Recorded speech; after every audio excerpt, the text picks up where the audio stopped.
Fala rapaziada, tudo beleza? Tudo tranquilo com vocês? Beleza. Seguinte, vamos falar um pouquinho sobre carro hoje? Desde que eu era moleque, eu sempre fui apaixonado por carros, né? Sempre fui. Procurava colecionar revistas, né? Tive várias, né? Tive coleções de 4 rodas, auto esporte, oficina mecânica, motor 3, por aí vai, várias revistas. Então, ao longo do tempo, eu sempre acumulei muito conhecimento assim sobre carro, né? Sempre que gostava de saber, né? Sabia distinguir, por exemplo, um Fusca do outro, né? Assim, do modelo 66, do 67, do 68, as características que tinham, né?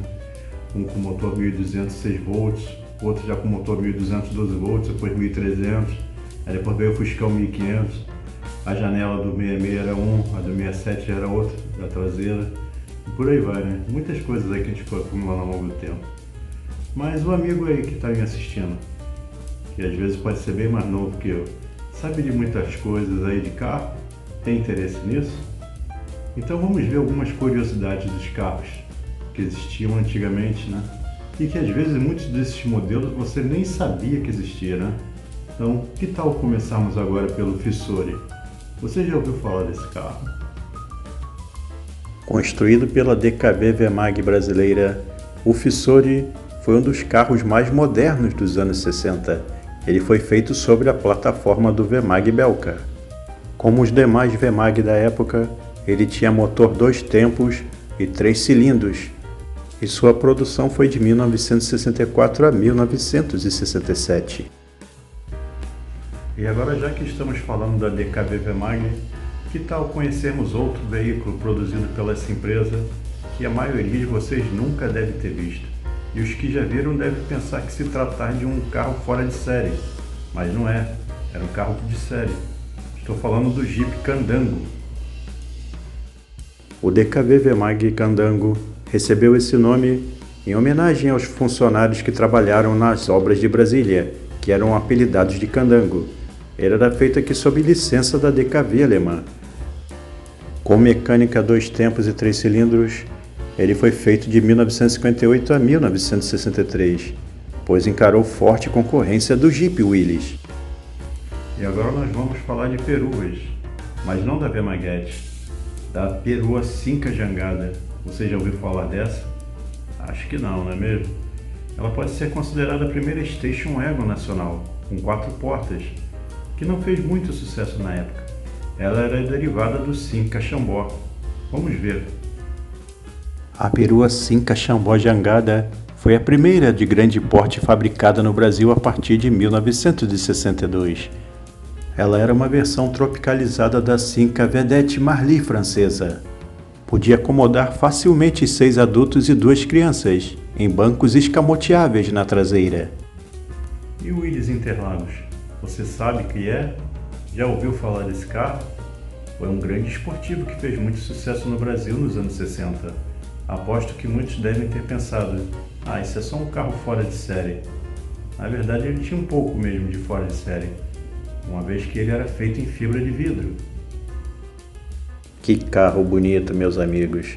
O nosso Willys Interlagos era baseado no Renault Alpine francês e fez muito sucesso no Brasil, principalmente nas corridas, onde conseguiu inúmeras vitórias com o aclamado piloto Bird Clemente, e assim como o Bino, que foi o idealizador do carro, mas que infelizmente morreu em um acidente.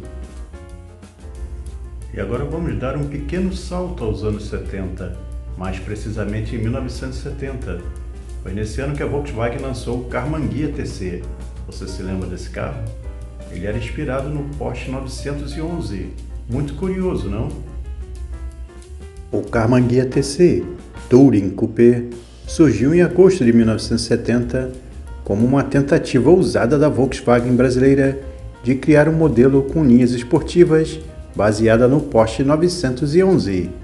Porém, a sua plataforma era baseada no Volkswagen Variante ou TL. Foram produzidos pouco mais de 18.000 unidades entre 1970 e 1975. Você já ouviu falar do Zé do Caixão? Já que estamos falando em Volkswagen, vamos conhecer essa história pitoresca de um dos maiores fracassos da Volkswagen brasileira, o primeiro Volkswagen com 4 portas.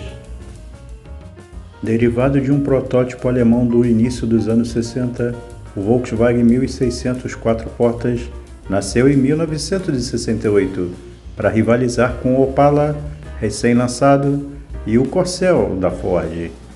Devido a uma série de problemas, o Zé do Caixão, apelido que ganhou, só fez sucesso mesmo entre os taxistas.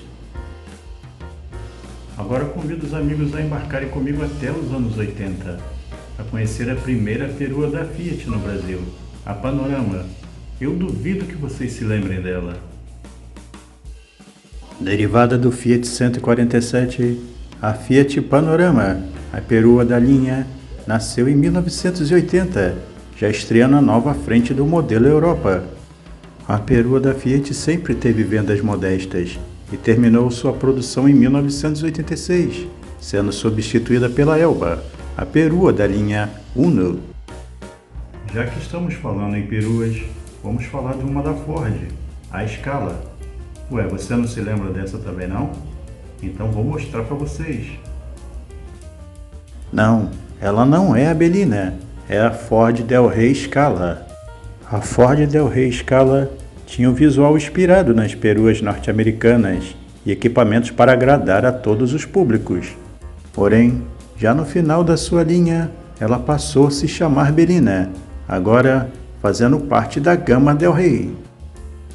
Meus amigos, esses aí foram só alguns modelos de carro que me veio assim à mente, né? Carros que eu acho que a maioria dos amigos desconhece. Se vocês quiserem, a gente faz mais vídeos nesse sentido aí, trazendo mais carros curiosos, que eu acredito que vocês ainda não conhecem. Deixe sua opinião nos comentários e até o próximo vídeo.